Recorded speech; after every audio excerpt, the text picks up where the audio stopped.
والكتاب المبين إنا أنزلناه في ليلة مباركة إنا كنا منذرين فيها يفرق كل أمر حكيم صدق الله مولانا العظيم إن الله وملائكته يصلون على النبي يا أيها الذين آمنوا صلوا عليه وسلموا تسليما الصلاة والسلام عليك يا سيدي يا رسول الله وعلى آلك وأصحابك يا سيدي يا حبيب الله الصلاة والسلام عليك يا سيدي يا نبي الله وعلى آلك وأصحابك يا سيدي يا نور الله الصلاة والسلام عليك يا سيدي يا رحمة للعالمين وعلى آلك وأصحابك يا سيدي يا مصباح المقربين۔ اللہ جل وعلا کے فضل و کرم اور اس کی توفیق سے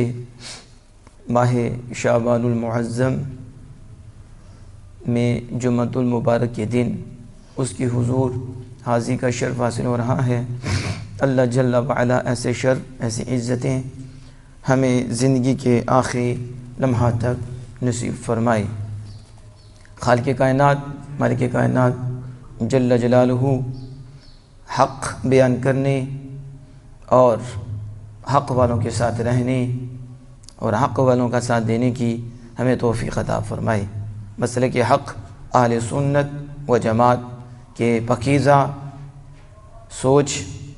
اور پاکیزہ نظریے پر ہمیں ہماری نسلوں کو آخری دم تک قائم اور دائم فرمائے۔ یہ ماہ شعبان المعظم ہے اور یہ خیرات و برکات سے بھرا ہوا ماہ ہے۔ اس ماہ معظم میں ایک عظیم رات آتی ہے جو برکتیں، رحمتیں، مغفرتیں، سعادتیں لے کر امت مصطفیٰ صلی اللہ علیہ وسلم پر طلوع ہوتی ہے۔ اللہ جل وعلا اس کی برکتیں ہمیں نصیب فرمائے۔ اس سے پہلے کہ میں قرآن مجید برہان رشید سے جو آیت کریمہ پڑھی ہے اس کا ترجمہ کروں، اس کی مزید وضاحت کروں، تو آپ میری طرف متوجہ ہوں اور ایک بنیادی بات اور صاحب عقل صاحب شعور اس کو ضرور مانے گا، اور عقل والا جس کا دین کے ساتھ کچھ تعلق ہو وہ اسے ریجیکٹ نہیں کرے گا، مسترد نہیں کرے گا، بلکہ اس سوچ کو، اس نظریے کو قبول فرماتے ہوئے آگے بھی اس روشنی کو عام کرے گا اور اسے پھیلائے گا۔ اللہ جل وعلا نے یہ نظام قائم کیا ہے تو اس جہاں میں خالق کائنات جل وعلا نے سب کو برابر نہیں رکھا، چاہے وہ حضرت انسان ہو، چاہے وہ جنات ہوں، چاہے وہ ذرات ہوں، چاہے وہ اوقات ہوں۔ اس نے جانداروں میں بھی مساوات نہیں رکھی اور اس نے غیر جانداروں میں بھی مساوات نہیں رکھی۔ بات کو بات پر فضیلت دی ہے، بات کو بات پر مقام عطا فرمایا ہے، بات کو بات پر شان عطا فرمائی ہے۔ اب آپ قرآن مجید برہان رشید اور احادیث سے مبارکہ کا مطالعہ کریں تو یہ بات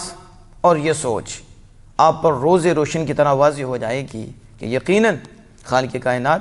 جل وعلا نے بات کو بات پر فضیلت دی۔ بات گھڑیوں سے افضل ہیں، وہ اس گھڑیوں میں عبادت کرنا دوسری گھڑیوں میں عبادت کرنے سے افضل ہے۔ بات جگہوں سے افضل ہیں کہ ادھر عبادت کرنے میں اجر اور ثواب زیادہ ہے، دوسری جگہوں میں وہی عبادت کرنے پر وہ انعام نہیں، وہ اکرام نہیں، وہ رحمتیں، وہ برکتیں نہیں جو اس جگہ پر عبادت کرنے سے حاصل ہوتی ہیں۔ بات زمینیں بعض زمینوں پہ افضل ہیں، مکہ شریف کی زمین، مدینہ پاک کی زمین، سبحان اللہ، وہ دوسری زمینوں سے فوقیت رکھتی ہیں، زمین ہونے میں تو برابر ہیں، لیکن جو زمین مکہ کی ہے، جو اللہ کے گھر کے ساتھ زمین ہے، اور وہ حرم شریف کی زمین ہے، اور وہ مدینہ پاک کی زمین ہونے میں تو برابر ہے، لیکن شرف میں زیادہ ہے، دوسری زمینوں سے اس کا شرف زیادہ ہے۔ جو مکہ شریف میں عبادت کرتا ہے اس کا اجر زیادہ ہے، اس پہ انعام زیادہ ہے۔ سجدہ تو یہاں بھی آپ کرتے ہو اور سجدہ وہاں بھی کرتے ہو، سجدہ تو ایک ہے، لیکن یہاں کے سجدے پہ وہ اجر نہیں جو حرم میں پاک میں سجدے کا اجر ہے، اور جو آمینہ کے لال کے پاس سجدے کا اجر ہے، جو مسجد نبوی شریف میں سجدے کا اجر ہے۔ اور اوقات ہیں جو لیلۃ القدر کی رات ہے، سنیوں کی بارات ہے، اس جیسی کون سی رات ہے؟ اور جس رات آمینہ کے لال آئی اس جیسی کون سی رات ہے؟ تو رات ہونے میں تو ساری برابر ہیں، لیکن شرف دیکھو، بعض راتیں بعض راتوں سے افضل ہیں۔ عیدین کی راتیں، شب برات کی رات، لیلۃ القدر کی رات، کتنی راتیں بعض راتوں سے افضل ہیں۔ آخری پہر دوسرے پہروں پہ افضل ہے، کہ رات کا آخری حصہ ہے، ایک خاص کرم نازل ہوتے ہیں اس رات، اس وقت فضل نازل ہوتے ہیں۔ اس وقت جیسا وقت نہیں، تو وقتوں پر فضیلت رکھتے ہیں، جگہوں پر فضیلت رکھتی ہیں۔ ایک جامع مسجد میں آپ نماز پڑھتے ہو اس کا اجر زیادہ ہے، ایک غیر جامع میں پڑھتے ہو اس کا اجر کم ہے، وہ بھی تو مسجد ہی ہے۔ جتنا اس جامع مسجد میں اجر ملتا ہے اتنا وہاں نہیں ملتا، اتنا مسجد ہونے میں تو برابر ہے، لیکن اللہ عز و جل نے شرف میں برابر نہیں رکھا۔ شرف میں یہ جامع ہوئی، اس میں اجر زیادہ ہو گیا، اس میں اجر، وہ جامع نہیں اس میں اجر کم ہے۔ اس طرح آپ دیکھیں کہ نیک لوگ یہاں آرام فرماتے ہیں، جہاں وہ بیٹھتے ہیں اللہ کا ذکر کرتے ہیں، وہ جگہ خاص ہو جاتی ہے، اس پہ جو کرم ہے دوسرے پہ وہ کرم نہیں۔ تو آج جن لوگوں کو مسئلہ ہے وہ نبی کو اپنا جیسا سمجھتے ہیں، وہ اوقاتوں کو کیسے بے مثل سمجھیں گے؟ وہ اوقاتوں میں سے بعض اوقات کو کیسے شرف مانیں گے؟ اگرچہ کچھ مان لیتے ہیں، حقیقت میں مانتے نہیں ہیں، انہیں لیلۃ القدر ماننی پڑتی ہے، اس رات کی فضیلت ماننی پڑتی ہے۔ ہم نے کہا پھر مسئلہ کیا ہے تمہیں کہ یہاں رات میں فضیلت نہیں، اس مہینے کی فضیلت نہیں، تم نے فضیلت دینی ہے؟ فضیلت نہیں، فضیلت خالق کائنات جل وعلا نے دینی ہے، اسی نے جمعہ کو فضیلت دی ہے، اسی نے اس کو سردار بنایا ہے، اور اس میں حضرت آدم علیہ السلام کی تخلیق بھی ہوئی ہے، اور اسی دن آدم علیہ السلام کی وفات بھی ہوئی ہے۔ اور یہ دن کتنا مقدس ہوا، کتنا عظمت والا ہوا کہ مومنین مسلمانوں کے لیے عید کا دن ہے، اور اس عید کا دن قرار دیا۔ اس دن کی عبادت کا اجر دوسری دنوں جیسا نہیں ہے، اس کا زیادہ ہے، اس کی فضیلت زیادہ ہے، دن ہونے میں تو برابر ہی ہے۔ دیکھیں شرف دیکھو، نسبت دیکھو، تعلق دیکھو، یہ بلند و بالا ہے۔ تو جو اس چیز کو سمجھ آئے وہ شب برات پہ نہیں بولے گا، شب برات پہ نہیں بولے گا، وہ ان راتوں پہ نہیں بولے گا، معراج کی رات پہ نہیں بولے گا، دیگر راتوں پہ نہیں بولے گا، کیونکہ اسے سمجھ آ گئی ہے کہ اللہ عز و جل نے سب کو برابر نہیں رکھا، بعد ایسی ہیں جنہیں فضیلت دی ہے، اور امت مصطفیٰ صلی اللہ تعالیٰ علیہ وسلم کے لیے وہ کرم کی راتیں اللہ نے رکھی ہیں۔ سمجھ آ گئی اس کی؟ تو یہ ایک بیس تھی، ایک بنیاد تھی جو میں نے آپ کے سامنے رکھی ہے، وگرنہ اس کو اگر کھولتے جائیں تو پھر تو جمعہ اسی پہ ختم ہو جائے گا۔ اب آگے دیکھیے، خالق کائنات مالک کائنات 22واں پارہ ہے، فرماتا حامیم، یہ مقطعات میں سے ہے، اس کی مراد اللہ عز و جل خود جانتا ہے، اور اس کے بتائے آمینہ کے لال جانتے ہیں صلی اللہ تعالی علیہ وسلم۔ والکتاب المبین، قرآن مبین کی قسم، اللہ با قسم یاد فرماتا ہے والقرآن والکتاب والقرآن المبین، یعنی واو قسمیہ ہے، قرآن مجید کی قسم، قرآن مبین کی قسم، انا انزلناہ فی لیلۃ مبارکہ، ہم نے اس یعنی قرآن کو لیلہ مبارکہ میں نازل فرمایا، قرآن کو لیلہ مبارکہ میں نازل فرمایا، کہ ہم نے قرآن برکت والی رات میں نازل فرمایا۔ ذرا آپ توجہ تو فرمائیں، اب قرآن مجید برہان رشید کی طرف آئیں تو صحیح، کہ جس رات قرآن نازل ہو وہ رات برکت والی ہے، وہ رات وہ لیلہ مبارکہ ہے، تو پھر سینہ چوڑا کر کے بولو نا کہ جس رات قرآن نازل ہو وہ برکت والی ہے، جس کے سینے پہ نازل ہو وہ کتنی برکت والا ہے۔ سمجھ آئیے کہ نہیں؟ قرآن کی برکت مانتے ہو، سینہ مصطفیٰ کی کیوں نہیں مانتے؟ تمہیں ڈائریکٹ مل گیا۔ ابھی انزلنا فی لیلۃ مبارکہ میں وضاحت آئے گی کہ یہ قرآن تو تھوڑا تھوڑا کر کے اترا ہے، اور انزال تو فوراً ہوتا ہے، تنزیل تو آہستہ آہستہ ہوتا ہے، تو اللہ پاک تو انزال فرما رہا ہے، ہم نے اس کو اتارا تو دفعتاً واحدتاً، ایک ہی دفعہ اتار دیا۔ تو پھر مفسرین کرام بولے، لکھا انہوں نے، علماء کرام نے لکھا، آسمان دنیا پر اسے فوراً ہی نازل فرمایا، اور پھر اتنے عرصے تک آہستہ آہستہ موقع با موقع اور مصلحت کے مطابق، ضرورت کے مطابق، حاجت کے مطابق خالق کائنات اپنے محبوب کریم صلی اللہ علیہ وسلم کی سینہ مبارکہ پر جبریل امین علیہ السلام کے ذریعے اتارتا رہا۔ تو انزلنا فی لیلۃ مبارکہ، بے شک ہم نے اس قرآن کو لیلہ مبارکہ میں نازل فرمایا۔ اب یہاں لیلہ مبارکہ فرمایا، لیلہ مبارکہ سے مراد کیا ہے؟ میرے پاس جلالین شریف ہے، اس میں امام جلال الدین محلی وہ لکھتے ہیں کہ اس کے متعلق دو قول ہیں، کہ لیلۃ مبارکہ سے مراد وہی لیلۃ القدر، لیلۃ القدر ہے۔ کیا ہے؟ لیلۃ القدر ہے، او لیلۃ النصف من شعبان، یا اس سے مراد شب برات ہے، اس سے مراد شعبان المعظم کی 15ویں رات ہے، شعبان المعظم کی 15ویں رات ہے۔ نزل فیہا من ام الکتاب من السماء السابعۃ الی السماء الدنیا، یہ وہ رات ہے جس میں 7ویں آسمان سے قرآن آسمان دنیا کی طرف اترا، آسمان دنیا کی طرف اترا۔ تو دو قول آئے کہ یا لیلہ مبارکہ سے مراد شب قدر ہے، یا لیلہ مبارکہ سے مراد شعبان المعظم کی 15ویں رات ہے، اور دونوں طرف علماء کرام گئے ہیں۔ اور دوسرا قول جو 15ویں رات کا ہے، اس کو حضرت اکرمہ نے بیان کیا ہے،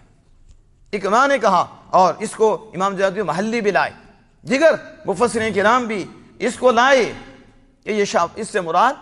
شعبان المعظم کی رات ہے، فیہا یفرق کل امر حکیم۔ تو اس رات میں کیا ہوتا ہے؟ فیہا یفرق کل امر حکیم، اس میں ہر حکمت والا حکم بانٹ دیا جاتا ہے، ہر حکمت والا حکم اس میں بانٹ دیا جاتا ہے۔ پھر آگے اس کی تفسیر ہے۔ تو یہ تو میں نے آپ کے سامنے جلالین شریف کے حوالے سے یہ رکھا۔ اب میرے پاس تفسیر مظہری ہے، اور تفسیر مظہری میں بھی وہ لکھتے ہیں اس کے حوالے سے کہ انا انزلناہ فی لیلۃ مبارکۃ انا کنا منذرین، کہتے ہیں قال ابن عباس، ابن عباس رضی اللہ تعالی عنہما انہوں نے بھی فرمایا کہ یکتب من ام الکتاب فی لیلۃ القدر ما هو کائن فی سنۃ من الخیر والشر والارزاق والآجال حتى الحاج يقال يحج فلان وفلان۔ وروى ابو الضحى عن ابن عباس رضی اللہ تعالی عنہما ان اللہ اقضی لیلۃ النصف من شعبان ويسلمها الى اربابها في لیلۃ القدر كذا ذكر البغوی وقال الزهري سمیت بہا للعظمتی والشرفی قال اللہ تعالی وما قدر اللہ حق قدری۔ اب یہاں دیکھیں، یہاں بھی تفسیر مظہری والے لا رہے ہیں کہ اس میں لیلۃ النصف من شعبان، یعنی شعبان کی 15ویں رات، اور اس میں ساری تقدیریں اور جو امور ہیں وہ سارے کے سارے ان کے موکلین کی طرف لوٹا دیے جاتے ہیں، جن کی اللہ پاک نے ڈیوٹیاں لگائی ہیں کہ اس سال میں موت کو قبض کرنا ہے، روح کو قبض کرنا ہے، اور اس سال میں فلاں فلاں کو رزق دینا ہے۔ فیصلے تو پہلے ہو چکے ہیں، تقدیروں کے، وہ تقدیریں پہلے لکھی جا چکی ہیں اور فیصلے تو پہلے جا چکے ہیں، لیکن اس رات کو وہ فرشتوں کے حوالے کر دیے جاتے ہیں اور ان کی ڈیوٹیاں لگا دی جاتی ہیں کہ اگلے سال تک اس کو ملکوت موت دینی ہے، اس کی روح قبض کرنی ہے، اس سال سے اگلے سال تک، اس سال سے اگلے سال تک اس کو رزق دینا ہے، تو وہ رزق زمین پہ اتارتے ہیں۔ فیصلے پہلے ہو چکے ہیں، لکھے جا چکے ہیں، لیکن یہ ہے اب آگے جاری کرنے کا، اب اس کو نافذ کرنا ہے۔ اس سال سے اگلے سال تک یہ کام تم نے کرنا ہے، یہ کام تم نے کرنا ہے، یہ کام تم نے کرنا ہے۔ تو حضرت ابن عباس رضی اللہ تعالیٰ عنہ نے فرمایا کہ لیلۃ القدر میں یہ ام الکتاب، یعنی جو لکھتے ہیں جو ہوگا اس سال میں، یعنی خیر اور شر، یعنی بلائی اور برائی اور رزق اور موت کہ کم واقع ہوگی، یہاں تک کہ حاجی کو کہا جاتا ہے کہ فلاں فلاں حج کرے گا، فلاں فلاں حج کرے گا۔ اس نے کہا کہ حضرت ابو طحا ابن عباس رضی اللہ تعالیٰ عنہ سے راوی ہیں کہ بے شک اللہ تعالیٰ فیصلے فرماتا ہے لیلۃ النصف من شعبان، شعبان کی 15ویں رات، شعبان کی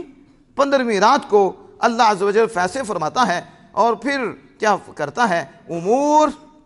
موکلین کی طرف لوٹا دیتا ہے کہ جنہوں نے آگے جا کر اس کو تقسیم کرنا ہے اور رزق کو نیچے اتارنا ہے، پھر روح قبض کرنی ہے۔ اللہ عز و جل یہ امور ان کے سپرد فرماتا ہے، اور یہ اللہ عز و جل کا حکم ہے جس کو پھر ان کے ذریعے نافذ کیا جاتا ہے۔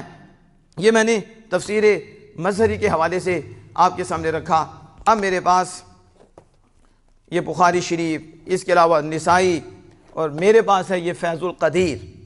اب یہاں دیکھیں فیض القدیر میں وہ کیا کہتے ہیں، کہتے ہیں نبی اکرم صلی اللہ تعالیٰ علیہ وسلم نے فرمایا شعبان بین رجب و شہر رمضان تغفل الناس عنہ ترفع فی اعمال العباد فاحب اللہ یرفع عملی الا وانا صائم۔ فرمایا کہ شعبان رجب اور ماہ رمضان کے بیچ ہے، درمیان میں ہے۔ رجب گزر چکا، اگر رمضان آئے گا، اس کے بیچ میں ایک مہینہ ہے جس کا نام ہے شعبان۔ لوگ اس سے غافل ہیں، تغفل الناس عنہ، لوگ اس ماہ سے غافل ہیں، لوگ اس ماہ سے غافل ہیں۔ تو جو فتوے لگا رہے ہیں وہ کتنے بڑے غافل ہیں، ایک تو عمل کرنے سے غافل ہیں، ایک ماہ کی عظمت پہ بولنے والے ہیں، اور بالخصوص رات پہ بولنے والے ہیں، اور انہیں بڑی تکلیف ہوتی ہے کہ اتنی عظمت والی رات ہے، یہ لوگ اللہ سے بخشش مانگتے ہیں، مغفرت طلب کرتے ہیں۔ تو ہم نے کہا تمہارے لیے نہیں، تم رو جا کر ہمیں کیوں روکتے ہو، ہمارے لیے تو آمینہ کے لال کے صدقے رب نے بہانے رکھے ہیں، آ جاؤ، جھک جاؤ، جتنے بھی گناہگار ہوگے شرائط کے ساتھ آ جاؤ، ہم دھوکے واپس بھیجیں گے۔ اب یہاں دیکھو نبی اکرم صلی اللہ علیہ وسلم فرماتے ہیں کہ لوگ اس سے غافل ہیں، اور ترفع فی اعمال العباد۔ اس رات میں کیا ہوتا ہے، بندوں کے جو اعمال ہیں وہ اٹھائے جاتے ہیں، بندوں کے اعمال اٹھائے جاتے ہیں۔ میں پسند کرتا ہوں، نبی اکرم صلی اللہ علیہ وسلم فرماتے ہیں میں پسند کرتا ہوں کہ میرا عمل اس حال میں اٹھایا جائے کہ اس وقت میں روزے میں ہوں۔ میں کیا ہوں، میں یہ چاہتا ہوں کہ اللہ کی بارگاہ میں میرا نامہ اعمال پیش کیا جائے، تو نامہ اعمال اس حال میں پیش کیا جائے کہ میں روزے میں ہوں، میری روزے کی نیکی بھی اللہ عز و جل کے سامنے آئے، یعنی جب پیش کی جائے تو پھر روزے کا عمل بھی ہو۔ اور یہ حدیث پاک بھی شعبان المعظم کی فضیلت کو ظاہر کر رہی ہے۔ اور اب میرے پاس یہ دیگر بخاری شریف ہے، اسی میں نبی اکرم صلی اللہ تعالی علیہ وآلہ وسلم نے جو اس ماہ کو عظیم جانا اور اس ماہ کی عظمت کو اجاگر کیا، اس کو واضح کیا، وہ یہاں موجود ہے۔ اور اس کی راویاں ہیں حضرت ابو سلمہ، حضرت تاجدار صداقت رضی اللہ تعالی عنہ عنہ کی بیٹی ام المؤمنین عائشہ صدیقہ رضی اللہ تعالی عنہ سے روایت کرتی ہیں قالت کان رسول اللہ صلی اللہ علیہ وسلم یصوم حتی نقول لا یفطر ویفطر حتی نقول لا یصوم وما رأيت رسول الله صلى الله عليه وسلم استكمل صيام شهر إلا رمضان وما رأيته أكثر صياما منه في شعبان۔ اب یہ بخاری شریف میں شعبان المعظم کی عظمت کے حوالے سے امام بخاری حدیث سے بگلائے ام المؤمنین عائشہ صدیقہ رضی اللہ تعالی عنہا اس کے راویہ ہیں، وہ کہتی ہیں کہ نبی اکرم فخر دو عالم صلی اللہ علیہ وسلم شعبان المعظم میں روزہ رکھتے، یہاں تک کہ ہم کہتے کہ آپ افطار نہیں کریں گے، آپ افطار نہیں کریں گے، اور آپ افطار کرتے تو یہاں تک کہ ہم کہتے کہ لا یصوما، آپ روزہ نہیں رکھیں گے، آپ روزہ نہیں رکھیں گے۔ اور میں نے رسول اکرم صلی اللہ علیہ وسلم کو ماہ رمضان کے علاوہ کسی اور مہینے میں اتنے روزے رکھتے ہوئے نہیں دیکھا، کہ میں نے نہیں دیکھا کہ رسول اکرم صلی اللہ علیہ وسلم نے شعبان المعظم کے مہینے کو سارے روزے پورے نہ کیے ہوں، یعنی آپ نے رمضان کے علاوہ شعبان المعظم کے مہینے کو پورا کر لیا، روزوں سے پورا کیا، اور پھر آپ کہتی ہیں میں نے آپ صلی اللہ علیہ وسلم کو شعبان المعظم سے بڑھ کر رمضان کے علاوہ کسی مہینے میں زیادہ روزے رکھتے ہوئے نہیں دیکھا۔ یعنی اب یہ بخاری ہے کہ شعبان المعظم میں نبی اکرم صلی اللہ تعالیٰ علیہ وسلم کثرت سے روزے رکھتے۔ اب یہ جو آیا استکمالا صیامہ شعبان، شعبان کے روزوں کو پورا کیا، صیامہ شہرین، مہینے یعنی شعبان کے مہینے کے سارے روزے رکھ لیے۔ اس کا یہ مطلب نہیں ہے، دیگر حدیث پاک میں بھی آتا ہے، لیکن یہ مطلب نہیں ہے کہ نبی اکرم صلی اللہ علیہ وسلم 30 کے 30 کے 29 شعبان المعظم کے روزے رکھتے تھے۔ عرب میں یہ طریقہ ہے، اور یہ اسلوب عرب بھی ہے کہ جس چیز کو کثرت سے کیا جاتا ہے اور جس چیز کو زیادہ کیا جاتا ہے اسے یوں ہی بیان کیا جاتا ہے کہ اس نے پورے مہینے کو ہی یہ کام کیا ہے، مطلب یہ ہے کہ کثیر روزے رکھے ہیں۔ اب یہ بخاری شریف میں تھا، اب میرے پاس یہ نسائی شریف ہے، اور نسائی شریف میں بھی یہ حدیث پاک آئی جو اس ماہ معظم کی عظمت کو واضح کرتی ہے۔ یہ قال قلت یا رسول اللہ صلی اللہ علیہ وسلم، حضرت اسامہ بن زید رضی اللہ تعالیٰ نے کہا کہ میں نے نبی اکرم صلی اللہ علیہ وسلم سے عرض کی یا رسول اللہ صلی اللہ علیہ وسلم، میں نے نہیں دیکھا کہ آپ کسی مہینے کے روزے رکھتے ہوں اتنے، اور پھر ما تصور تصوم من شعبان، جتنے آپ شعبان کے روزے رکھتے ہو، یعنی میں نے نہیں دیکھا اس مہینے کے علاوہ کہ آپ اتنے روزے رکھتے ہو جتنے آپ اس مہینے میں روزہ رکھتے ہو۔ تو نبی اکرم صلی اللہ علیہ وسلم فرمایا کہ اسامہ ذاک شہرن، یہ ایسا مہینہ ہے کہ یغفل الناس عنہ، لوگ اس سے غافل ہیں۔ میں روزے رکھتا ہوں تو شرف ہے، عظمت ہے، لیکن اسامہ سنو یہ وہ مہینہ ہے جس سے لوگ غافل ہیں۔ یغفل الناس عنہ بین رجب و رمضان، یہ رجب اور رمضان کے درمیان ہے، اور وہ شہر ترفع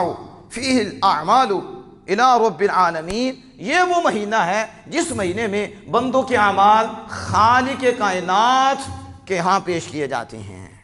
یہ وہ مہینہ ہے۔ فاحب ان یرفع عملی، اور میں چاہتا ہوں، میں پسند کرتا ہوں کہ جب میرا نامہ اعمال خالق کائنات جل وعلا کے پاس پیش کیا جائے تو اس وقت میں روزے میں ہوں۔ دیکھو بار بار نبی اکرم صلی اللہ علیہ وسلم کے متعلق یہ دیگر کتب حدیث میں یہ حدیث پاک آئی ہے کہ میں پسند کرتا ہوں کہ جب میرا نامہ اعمال پیش کیا جائے تو وہ ایسے پیش کیا جائے کہ میں روزے میں ہوں، یعنی نیکی میں ہوں۔ کاش ہم سمجھیں کہ یہ ماہ کتنا مقدس مہینہ ہے کہ نبی اکرم صلی اللہ علیہ وسلم فرماتے ہیں کہ اس میں تو عبادت بندوں کی اللہ کے ہاں پیش کی جاتی ہے، نامہ اعمال پیش کیے جاتے ہیں۔ وہ کیسا بندہ ہے کہ اس کا نامہ اعمال گندہ پیش ہو، اس کا نامہ اعمال گناہ سے بھرا ہوا ہو؟ میں نہ خالق کائنات جل وعلا کے پاس جب تمہارا نامہ اعمال پیش کیا جائے خالق کائنات راضی ہو جائے، پہلے بھی وہ راضی ہے، پھر وہ فرشتوں کے سامنے یہ میرا بندہ ہے، دیکھو ادھر جا کے بندہ ہی رہا ہے، دندہ نہیں بنا، گندہ نہیں بنا، میرے محبوب کے پیچھے چل رہا ہے، میری اطاعت کر رہا ہے، آج نامہ اعمال آ رہا ہے، اور نامہ اعمال دے کر خالق کائنات بھی اظہار رضا فرما رہا ہے۔ اب یہاں دیکھیں، یہ تو میں نے احادیث وہ پیش کی ہیں کہ جس میں نبی اکرم صلی اللہ علیہ وسلم نے شعبان المعظم کی فضیلت کو بیان فرمایا، اور خاص رات جو اس میں ہے جسے عرف میں شب برات کہتے ہیں،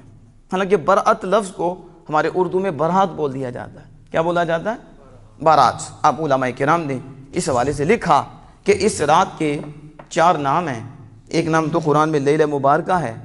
اور یہ لیلہ مبارکہ ہے، لیلہ برات ہے، برات ہے، لیلۃ الصق ہے، لیلۃ النجاہ ہے۔ یہ رات یعنی یہ وہ مقدس اور معظم رات ہے کہ اس رات میں سنیوں کی برات ہے۔ شاید آپ سمجھو، بات گم ہو جاتے سبحان اللہ بھی نہیں نکلتی، انہیں برات ہی نہیں پتا، انہیں سمجھو ارے جی جانجی جاندی وہی برات ہے۔ یہ برات تو نہیں ہے، یہ تو عذاب ہے۔ یہ کیا ہے؟ میں نے تو پیچھے علامہ اقبال عظیم المرتبت کا ایک شعر بھی بدلا تھا کہ علامہ اقبال نے کہا تھا، اے طائر لاہوتی اس رزق سے موت اچھی، اے طائر لاہوتی اس رزق سے موت اچھی، جس سے آتی ہے پرواز میں کوتاہی۔ تو میں نے کہا اے طائر لاہوتی اس شادی سے موت اچھی جس سے آتی ہے پرواز میں کوتاہی۔ شادیوں میں شیطان ناچتی ہیں، شادیوں میں اللہ کے دشمن آتے ہیں، نماز کی فکر کوئی نہیں، عورتیں سامنے بٹھا کر فلمیں بنائی جاتی ہیں، کوئی پردہ نہیں، اور عورتوں کے لباس العیاذ باللہ، اور مرد بھی عورتیں بنی ہوتی ہیں۔ ایک گناہ نہیں، ہزاروں گناہ، کتنے گناہ ہوتے ہیں، کتنا مال برباد کیا جاتا ہے، گناہوں پہ لگایا جاتا ہے۔ تو اس لیے طائر لاہوتی اس شادی سے موت اچھی جس سے آتی ہے پرواز میں کوتاہی۔ آپ سمجھ رہی ہیں کہ جو میں بات کر رہا تھا کہ برات کی، کس کی؟ ہاں، کہیں پنجابی کی برات، اور یہ برات نہ سمجھ لینا، یہ برات نہیں ہے۔ برات تو وہ ہوتی ہے بندہ یہاں سے جائے، خالق کائنات کی طرف سے مغفرت کا پیغام آئے۔ یا ایھا النفس المطمئنہ ارجعی الی ربک راضیۃ مرضیہ فادخلی فی عبادی وادخلی جنتی۔ اے نفس مطمئنہ، ساری زندگی مجھے مانتا رہا، میری اطاعت کرتا رہا، میری فرما برداری کرتا رہا، میرے محبوب کے نقش قدم پہ چلتا رہا، زمانے کی سختیاں برداشت کرتا رہا، زمانوں والوں کی باتیں برداشت کرتا رہا، حق کا ساتھ دیتا رہا، حق کے ساتھ رہا، اللہ میری طرف سے آئی ہوئی مصائب کو برداشت کرتا رہا، تو نے ہم سے توجہ نہیں ہٹائی اور تیری توجہ ہماری طرف رہی، مصیبتیں جھیل لی ہیں، اپنوں سے دشمنیاں ڈال لی ہیں میرے لیے۔ اے نفس مطمئنہ، اب تم نفس مطمئنہ ارجع الی ربک، آ جا اپنے رب کی طرف، لوٹ اپنے رب کی طرف، تیرا رب تجھ سے راضی ہے، تو رب سے راضی ہے۔ فادخلی فی عبادی، تو میرے بندوں میں داخل ہو جا، وادخلی جنتی، تو میری جنت میں داخل ہو جا۔ ایسا مجدہ آئے، ایسا پیغام آئے، اور جنہوں نے یوں زندگیاں گزاری ہیں، پڑھو ایسے بھی گزرے ہیں کہ بعد میں ہے، انہیں دستاویز پہلے آئی ہے، انہیں پہلے پیغام محبت آیا ہے، ان کے بعد فرشتے بھی آئے ہیں، انہوں نے کہا ہے آ کر تنزل الملائکۃ، نہ فرشتے اترتی ہیں، اور فرشتے اتر کے کہتے ہیں اور نحن اولیاؤکم فی الحیات الدنیا وفی الآخرہ، ہم دنیا میں بھی تمہارے مولا ہیں، ہم آخرت میں بھی تمہارے ولی ہیں۔ تم پریشان نہ ہونا، نہ اولاد کی وجہ سے پریشان ہونا کہ میری اولاد کا کیا بنے گا، دنیا پیچھے کیا بنے گا، فکر ہی نہ کر، تو ساری زندگی اللہ اس کے رسول کی اطاعت کرتا رہا ہے، فرما برداری کرتا رہا ہے، اب تجھے اولاد کی فکر نہیں ہونی چاہیے، جس کی اطاعت کرتا رہا ہے، ہمیں ذریعہ اس نے بنا دیا، تیری اولاد کی بھی ہم حفاظت فرمائیں گے۔ اور یہاں بھی اور آخر کے والے سے بھی پریشان نہ ہونا، تیرے لیے تو انعام ہے، تیرے لیے تو اکرام ہے، تو یہاں ڈٹا ہے، تو نے ہر مصیبت جیتی ہے، لیکن پشت نہیں کی اللہ عز و جل اور اس کے محبوب کریم صلی اللہ تعالیٰ علیہ وآلہ وسلم کو، تو تیرے لیے برات ہے۔ کیا ہے؟ اب سمجھ آ رہی ہے؟ تو یہ میں بتا رہا تھا برات، تو جو ایسے لوگ ہوتے ہیں جن کو یہ رات نصیب ہوتی ہے اور وہ شرائط کو پورا کرتے ہوئے اللہ عز و جل سے معافی مانگتے ہیں، اس رات کو عبادت کرتے ہیں، اللہ عز و جل کو مناتے ہیں، اسے راضی کرتے ہیں، پھر اللہ عز و جل کی طرف سے نجات کی دستاویز آتی ہے، اور تو نے ہمیں راضی کیا ہے، ہم سے معافی مانگی ہے اور ہم سے صلح کر لی ہے، تو سن، ہم نے بھی تجھے پاک کر دیا ہے اور تجھے بخشی کا سرٹیفکیٹ دے دیا ہے۔ اس لیے اسے لیلۃ الصق کہتے ہیں کہ یہ دستاویز کی رات ہے، لیلۃ النجاہ ہے، یہ نجات کی رات ہے۔ اور میں نے پھر کہا یہ آمینہ کے لال کے غلام سنیوں کی نجات ہے، سنیوں کی برات ہے کہ انہیں جہنم سے آزادی کے لیے اللہ عز و جل نے اتنی مقدس رات رکھی ہے، اور اس کے اوپر